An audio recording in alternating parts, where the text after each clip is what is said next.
The man behind me hasn't been able to breathe on his own since 1952. But that hasn't stopped him from living a great life. Keep watching. You'll see what I mean. Hello. My name is Paul Alexander, but they call me the man of the iron lung. Paul spends almost every moment of his day in an iron lung, which is the only thing that's keeping him alive. That's because he's paralyzed from the neck down, so without it, he can't breathe. The machine helps him breathe by using negative pressure to take air into his lungs. This is the full story of Paul. It all started when Paul caught the polio virus when he was just 6 years old, during one of the worst polio outbreaks in history. A time which feels all too familiar with today's coronavirus pandemic. People were wearing masks, offices, schools, and most of the world was shut down. What did it feel like when you first got polio? Well, I started feeling ill and bloated.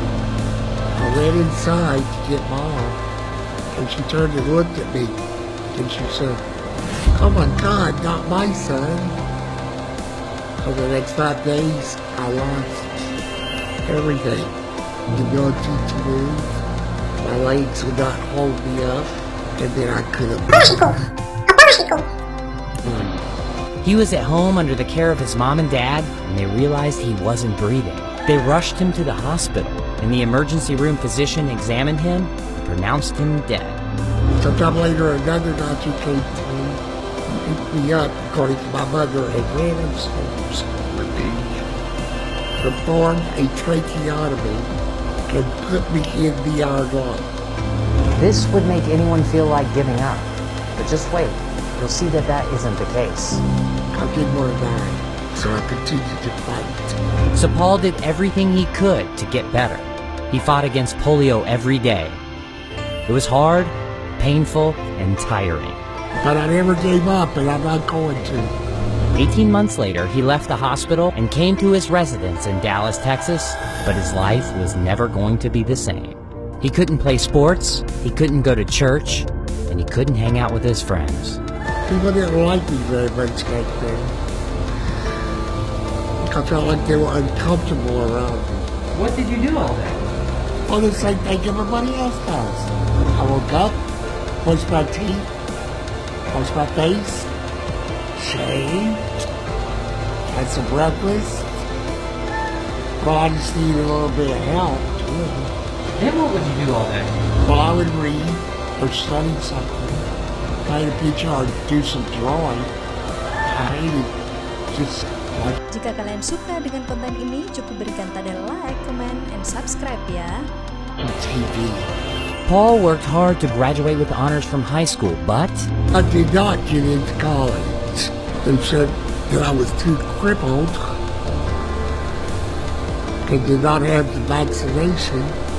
he didn't accept that. 2 years of tormenting them to death. They accepted me on 2 conditions. One, that I take the polio vaccine, and 2, that a fraternity would be responsible for it. Finally, something good happened. I wanted to be a lawyer for a long time.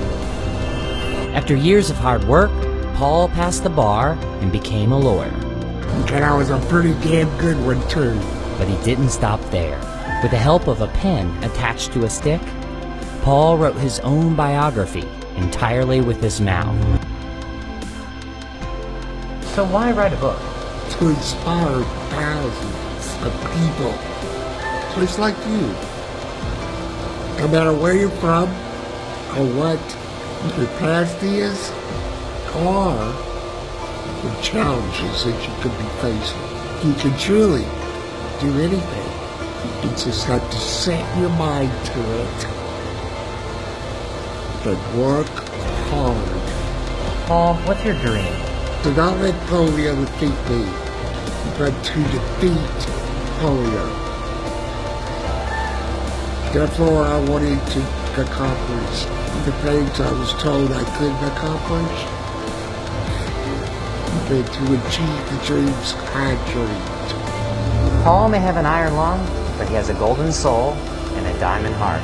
My story is an example of why your past or even disability does not have to define your future.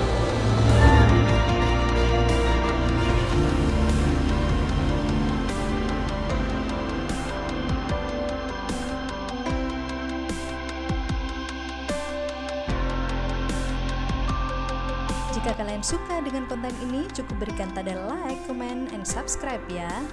Jangan lupa bunyikan juga tanda lonceng untuk notifikasi biar kalian tidak ketinggalan info-info menarik lainnya.